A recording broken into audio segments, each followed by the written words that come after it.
पदेन वाचा मलं शरीरस्य च वैद्यकेन योपाकरोत्तं प्रवरं मुनीनां पतञ्जलिं प्राञ्जलिरानतोऽस्मि।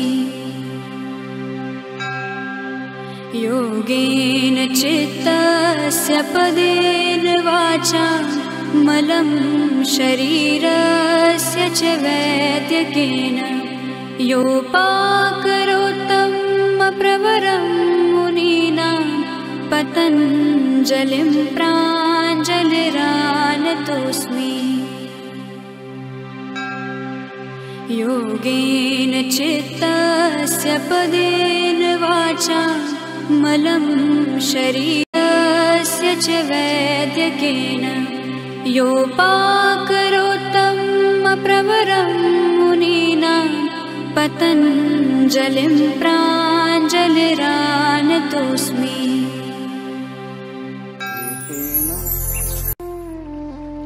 भूतेन्द्रियेषु धर्मलक्षण अवस्था परिणामाः व्याख्याताः। महर्षी पतंजलीजींनी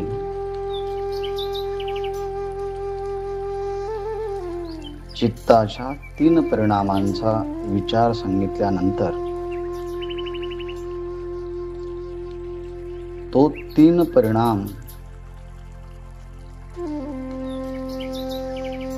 ह्या सृष्टीतल्या पंचमहाभूत आणि इंद्रियांच्या ठिकाणी धर्म परिणाम, लक्षण परिणाम आणि अवस्था परिणाम या स्वरूपामध्ये सुद्धा सांगता येऊ शकतो, असा विचार ह्या ठिकाणी प्रगट होतोय। आतापर्यंत चित्ताच्या ह्या 3 अवस्था आपण पाहिल्या: निरोध परिणाम, समाधी परिणाम आणि एकाग्रता परिणाम। त्यामध्ये निरोध परिणामासाठी 9 क्रमांकाचं सूत्र पाहिलं होतं। युत्थान निरोध संस्कारयो रविहो प्रादुर्भवो निरोध क्षणचित्तान्वयो निरोध परिणामः। आजचं सूत्र जरा एकाग्रतेने ऐकणं आवश्यक आहे। चित्तामध्ये क्षिप्त, विक्षिप्त, मूढ, एकाग्र आणि निरुद्ध अशा ह्या चित्ताच्या वेगवेगळ्या अवस्था आहेत। ह्यामध्ये शेवटची अवस्था जी आहे ती निरुद्ध अवस्था आहे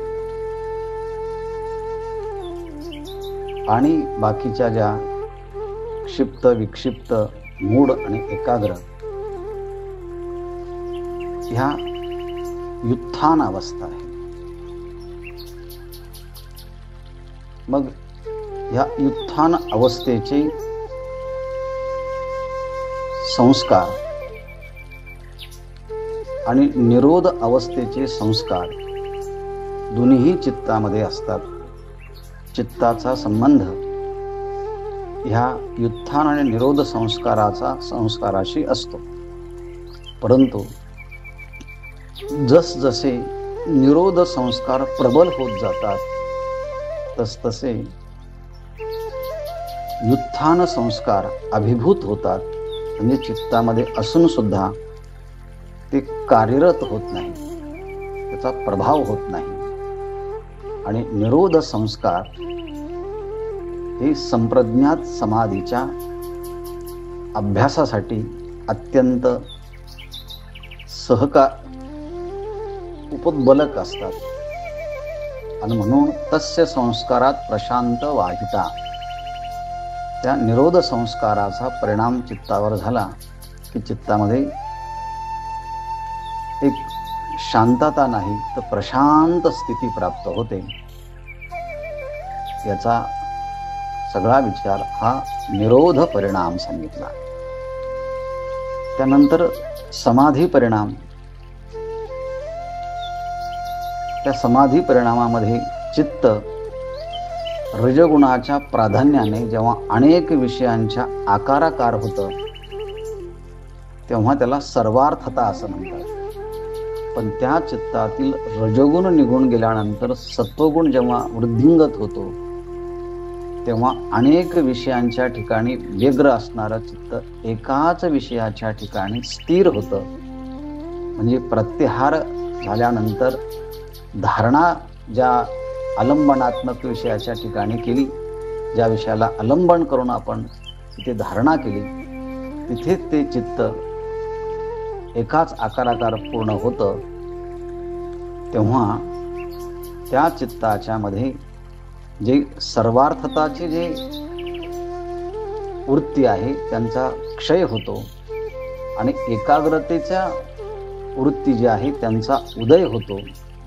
याप्रमाणे एकाग्रतेचा उदय चित्तामध्ये सतत राहणं त्याला चित्तस्य समाधी परिणाम असं म्हटलं आहे. म्हणजे सुरुवातीला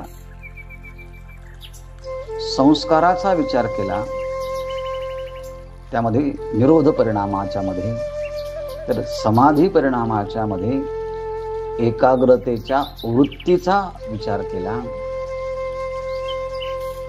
आणि त्यानंतर ज्या ठिकाणी प्रत्याहाराच्या द्वारे चित्ताची धारणा केली तिथेच ध्यानाची वृत्ती असल्यामुळे सजातीय वृत्ती प्रवाह निर्माण झाला आणि फक्त एकच शांत वृत्तीचाच पुन्हा पुन्हा उदय होतो आहे, ज्ञान वृत्तीचाच पुन्हा पुन्हा उदय होतो आहे. त्यामध्ये दुसऱ्या अन्य विषयाचा इतकिंचितही प्रवेश नाही. असं शांतोदितो तुल्य प्रत्ययो चित्तस्य एकाग्रता परिणाम हा चित्ताचा एकाग्रता परिणाम आहे. ह्याप्रमाणे निरोध परिणाम, समाधी परिणाम आणि एकाग्रता परिणाम. पुनश्च एकदा निरोध परिणाम हा संस्काराच्या संबंधाने आहे आणि निरोध संस्कार वृद्धिंगत झाले की उत्थान संस्कार नामशेष होतात असं नाही, तर जणू काही प्रभावित होत नाही असं म्हणायचं. आणि समाधी परिणामामध्ये एकाग्रतेचा परिणाम वाढला की सर्वार्थतेचा संस्कार हे कमी होतात, परंतु एकाग्रतेच्या परिणामामध्ये मात्र एकच सजातीय वृत्ती पुन्हा पुन्हा पुन्हा पुन्हा तैल धारवत राहते. त्याला समाधी परिणाम असं म्हणतात. ह्या तीन परिणामांचा एकत्रित विचार करून ह्या तीन परिणामांनाच पतंजली महर्षींनी वेगळ्या परिभाषेमध्ये मांडण्यासाठी प्रकृती, महत, अहंकार आणि त्यापासून तन्मात्रा, पंचमहाभूत आणि इंद्रिय हे जे निर्माण झालेले आहेत, ह्या पंचमहाभूतांच्या ठिकाणी आणि ह्या इंद्रियांच्या ठिकाणी सुद्धा हा निरोध, समाधी आणि एकाग्रता या तीन परिभाषेने जो विषय सांगितला तोच विषय दुसऱ्या वेगळ्या परिभाषेमध्ये मांडता येतो आणि ती परिभाषा आहे धर्म, लक्षण, अवस्था, परिणाम व्याख्याता. मग ही भूतांच्या ठिकाणी धर्म परिणाम, लक्षण परिणाम आणि अवस्था परिणाम कसा पाहायला भेटतो. इंद्रियांच्या ठिकाणी धर्म लक्षण, अवस्था लक्षण आणि परिणाम लक्षण हे कसं अनुभवायला येतं हे सुद्धा अगोदरच्या निरोध, समाधी आणि एकाग्रता या तीन परिणामांचा विचारच आपल्याला ह्या धर्म, लक्षण आणि अवस्था ह्या 3 परिणामांच्या मध्ये परिणित होतो हे पाहायला मिळतं. आता ही गोष्ट समजून घेताना पहिल्यांदा आपल्याला धर्म आणि धर्मी ही गोष्ट समजून घेतली पाहिजे. ते समजण्यासाठी थोडंसं आणखी एकाग्रतेने लक्ष द्या. पहिल्यांदा परिणाम ह्या शब्दांचा उच्चार आपण अनेकदा केला. धर्म परिणाम, लक्षण परिणाम, अवस्था परिणाम. पण परिणाम म्हणजे तरी काय? तर जेव्हा एखादी आपण वस्तू घेतली, ती वस्तू आपल्या अगोदरच्या धर्माचा त्याग करून दुसऱ्या धर्मामध्ये जेव्हा परिणित होते, तेव्हा आपण त्याला परिणाम असं म्हणतो. जसं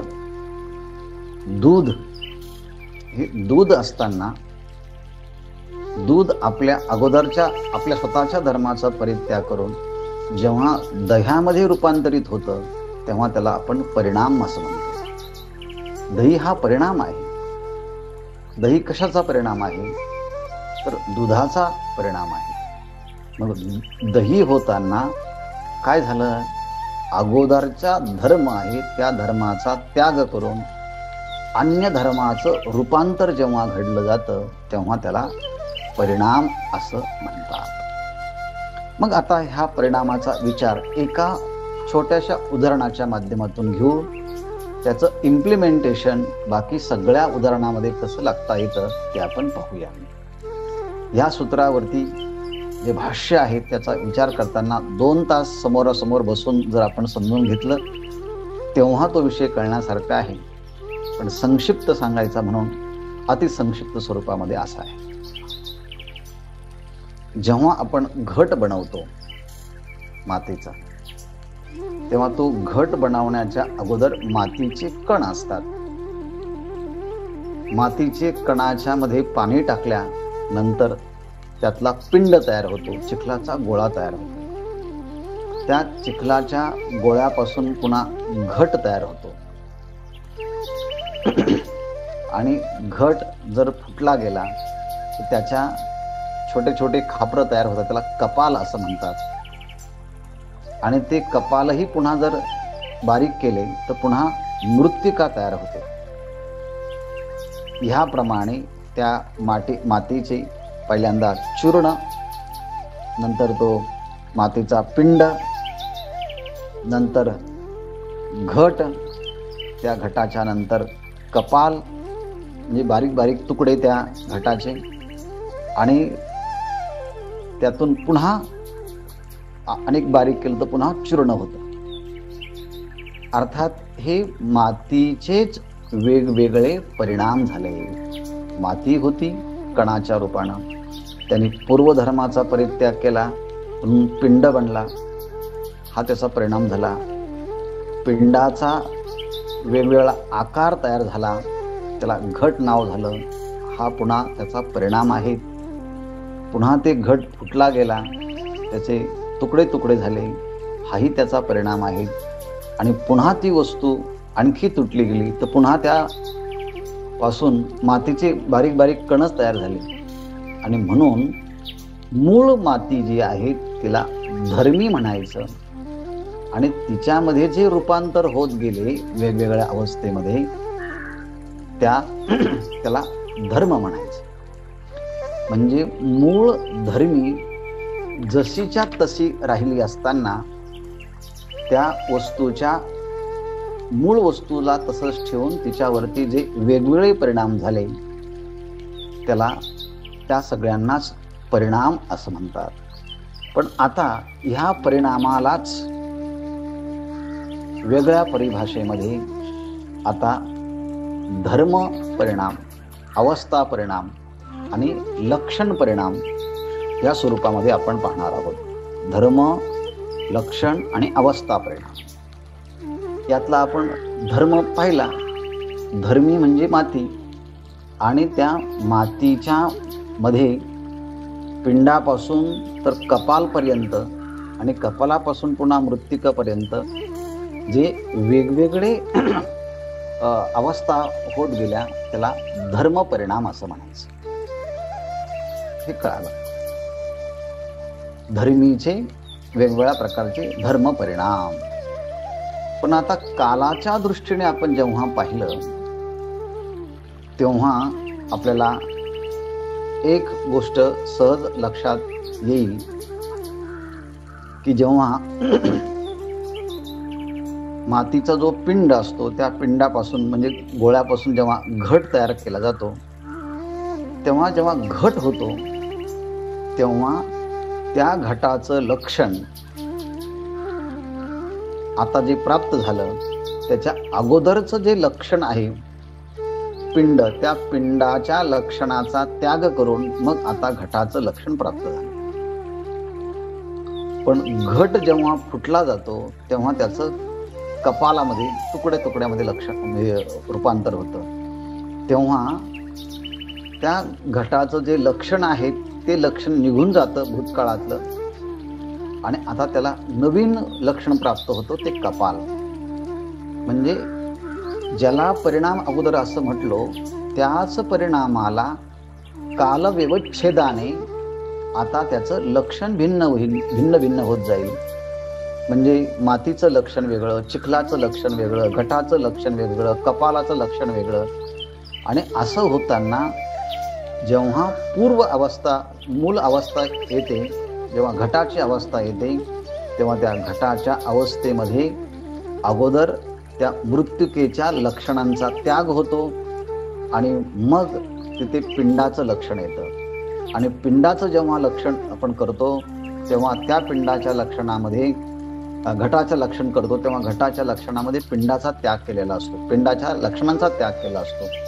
म्हणजे एकच घट जेव्हा मध्यस्थ धरला तर घट हा मुख्य आहे आणि मातीचे कण किंवा गोळा हा त्याचं भूतकाळातलं लक्षण आहे आणि पुन्हा त्याचं कपालामध्ये रूपांतर होणार आहे हे भविष्यकाळी लक्षण आहे आणि वर्तमान काळामध्ये घट आहे. अर्थात ह्या स्वरूपामध्ये जेव्हा घटाचा विचार केला जातो तेव्हा त्याला लक्षण परिणाम असं म्हणतात. तसं आपणच राहतो पण अगोदर बाल्य अवस्थेमध्ये, मग आता तरुण अवस्थेमध्ये, मग वार्धक्य अवस्थेमध्ये. जेव्हा तरुण जेव्हा घेतो मुलगा तेव्हा त्याने आपल्या भूतकाळातल्या लक्षणांचा त्याग केलेला असतो आणि वर्तमान काळामध्ये तो यूथ किंवा तरुण असतो तेव्हा तो त्या भविष्य काळातले लक्षण अजून त्यामध्ये आलेले नसतात. ह्याप्रमाणे त्याच घटकाला लक्षण परिणाम असं म्हणतात. पहिल्यांदा आपण त्याला अवस्था परिणाम म्हटलो, नंतर आता लक्षण परिणाम म्हणत आहोत. आणि आता ज्याला लक्षण परिणाम म्हणत आहोत त्यामधला सूक्ष्म भाग जर आपण पाहिला तर त्या घटाला अगोदर वर्तमान काळामध्ये एक नवीन रूप असतं, नंतर काही काळ गेलं की ते जुनं होतं, काही काळ गेलं की ते आणखी जुनं होतं. त्याप्रमाणे याला धर्म, लक्षण आणि आता ही अवस्था परिणाम आहे. अहो आणला तेव्हा घट किती चांगला सुंदर देखणा दिसत होता, पण आता मात्र तर खूप जुना झाला आहे, त्यातल्या वरचे पापुद्रे निघून चाललेले आहेत. अर्थात त्याचा अवस्था परिणाम आहे. पण मृत्तिका मात्र एकच आहे. मृत्तिका एक असतानाच तिच्या वेगवेगळ्या रूपांतर होणं हा धर्म परिणाम आहे. मृत्तिका तीच असताना तिच्या अगोदरचं आणि नंतरच्या आकाराचं लक्षण बदलत जाणं त्याला लक्षण परिणाम असं म्हणतात. मृत्तिका तीच आहे पण कालभेदाने अगोदर ती नवीन घट होता, आता तो मध्यम आहे, नंतर जुना होत चाललेला आहे. ह्याप्रमाणे हा अवस्था परिणाम आहे. याप्रमाणे धर्म परिणाम, लक्षण परिणाम आणि अवस्था परिणाम. आणखी जर तुम्ही म्हटलं की थोडक्यात सांगा तर थोडक्यात असं म्हणता येईल, जेव्हा मातीरूपी हा धर्मी आहे आणि ती जेव्हा पिंडामध्ये रूपांतरित होते आणि तिचा घट बनवला जातो तेव्हा धर्म परिणाम आहेत. मला माहिती हे अवघड आहे थोडं. आणि जेव्हा घट बनवतो तेव्हा अनागत लक्षणांचा त्याग केला जातो, अतीत लक्षणांचा त्याग केला जातो आणि वर्तमान काळात ती स्थिती असते, त्याला लक्षण परिणाम असं म्हणतात. आणि कालाच्या ओघामध्ये नवीन नवीन रूप त्या घटाला जुनं नवीन असे रूप प्राप्त होतात. ते एक धर्म लक्षण अवस्था परिणाम आहे. ह्याप्रमाणे प्रत्येक वस्तूच्या मध्ये धर्म परिणाम, लक्षण परिणाम आणि अवस्था परिणाम हा होत जातो. आणि त्यानुसारच या पंचमहाभूतांच्या मध्ये पण तसं आहे, या इंद्रियांच्या मध्ये पण तसं आहे, त्या सगळ्या सृष्टीतल्या पदार्थांच्या मध्ये सुद्धा तसाच भाग आहे. आणि ज्याला आपण धर्म, लक्षण आणि अवस्था परिणाम असं म्हटलो आहे, तोच विचार अगोदर आपण ज्याला समाधी परिणाम, निरोध परिणाम आणि एकाग्रता परिणाम ह्या तीन गोष्टीमध्ये मिसळून एका परिभाषेमध्ये सांगता येतात. याचं आपण पूर्वापार एकाग्रतेने चिंतन केलं तर सांगता येईल. पण संक्षिप्त पद्धतीने जेवढं सांगता येतं हे एवढंच सांगतात. याचा विस्तार करायचा ठरला तर 2 तास सुद्धा कमी पडतील, तेही समोरासमोर बसून. आणि मग धर्मी काय, धर्म काय, लक्षण काय, अवस्था काय यांचा विचार होऊ शकतो. पण जितकी एकाग्रता वाढेल तितकी यातली सूक्ष्मता आपल्याला कळत जाईल. आणि ही सूक्ष्मता पुढे आपण काही काळात बघणार आहोत. तूर्त आपण थांबूया. ओम पूर्णमदः पूर्णमिदं पूर्णात् पूर्णमुदच्यते पूर्णस्य पूर्णमादाय पूर्णमेवावशिष्यते. ओम शांति शांति शांति. ओम.